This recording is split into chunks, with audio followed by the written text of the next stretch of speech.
नमस्कार दोस्तों, बात कर लेते हैं सोनम केस की। इस मामले में एक अपडेट और सामने आ रहा है।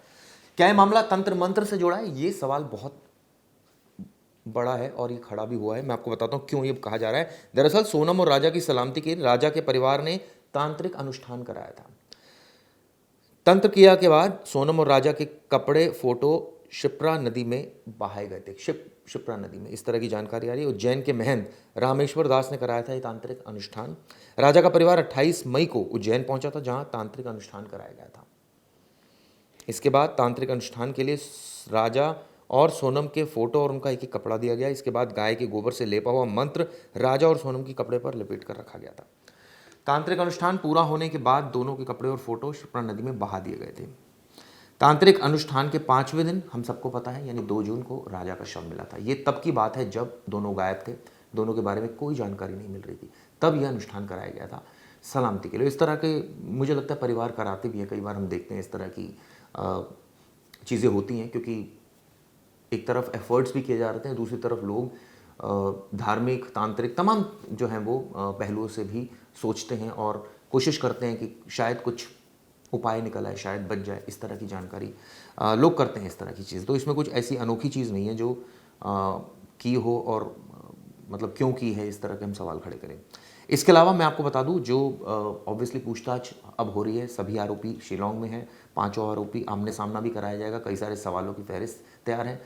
लेकिन इस पूरे केस में एक जो पक्ष है वो है छठा पक्ष कौन है, यानी कि क्या कोई ऐसी चीज़ है इस मामले में जो कई इशारे कर रही है। दरअसल एक रिपोर्ट छपी है एक इंग्लिश डेली में, जिसमें ये कहा गया है कि शायद इसके पीछे कोई ऐसा आरोपी है जो नज़र नहीं आ रहा है, यानी छठा आरोपी।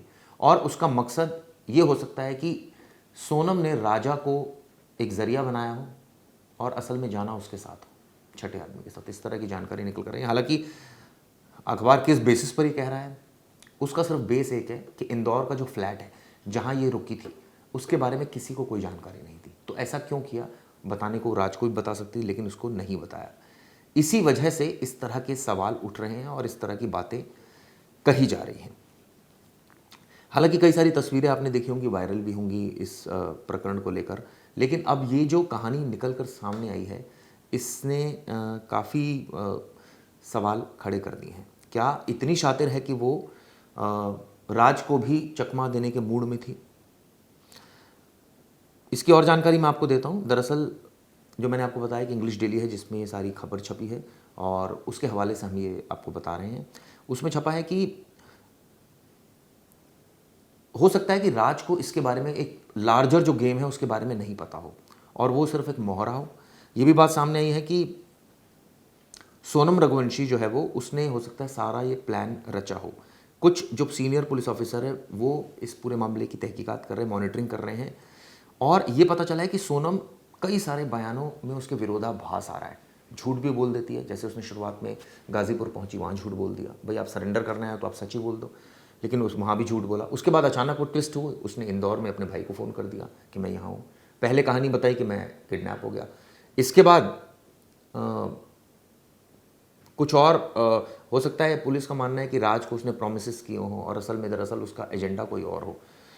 लेकिन सवाल ये उठता है, राज को अगर प्रोमिस किए होंगे तो क्यों राज को मोहरा बनाया, उसको बीच में इन्वॉल्व क्यों किया? तो सीधा चाहती तो छठे पक्ष के साथ बात कर लेती। अब इसके पीछे अभी तक साफ नहीं हुआ है। ये भी पता चला है कि खुद जो सोनम है उसने लोकेशन चूज़ करी इस पूरे मामले की, उसने पेमेंट करी और उसने हाइड आउट्स, यानी कहाँ कहाँ छिपेंगे आरोपी, ये भी उसने तय किया। आप सोचिए, वो नहीं चाहती थी कोई और दूसरा इस प्लानिंग का पार्ट बने, यानी वो खुद ही सब कुछ प्लान कर रही थी।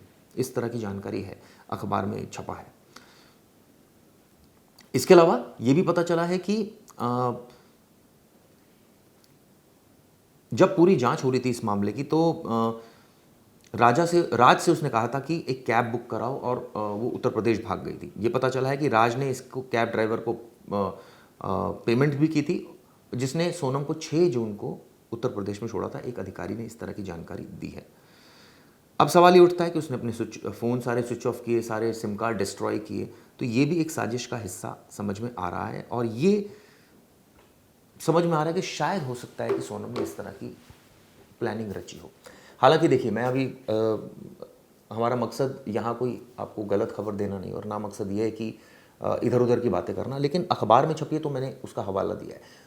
क्योंकि अभी इन्वेस्टिगेशन जारी है और ऐसे में आरोपी कई बार बयान बदलता है, कई बार वो कुछ बोलता है, कई बार कुछ बोलता है, क्योंकि उसको एक बात तो पता है कि वो अब फंस चुकी है और ऐसे में उसको निकलने का कौन सा तरीके हैं उसके पास, तो इन तमाम चीज़ों पर वो सोचता है।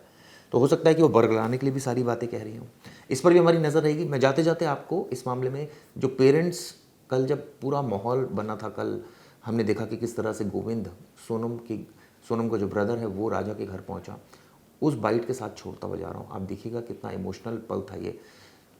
अगर उसने इस तरह की साजिश रची तो सोचिए परिवार का क्या हाल है। गोविंद उसी का भाई है लेकिन वो रो रहा है, राजा की माँ रो रही है, लेकिन एक लड़की है जो अपने किए पर जिसको 1% भी पछतावा नहीं लगता, और वो है सोनम। खैर, ये देखिए बाइट।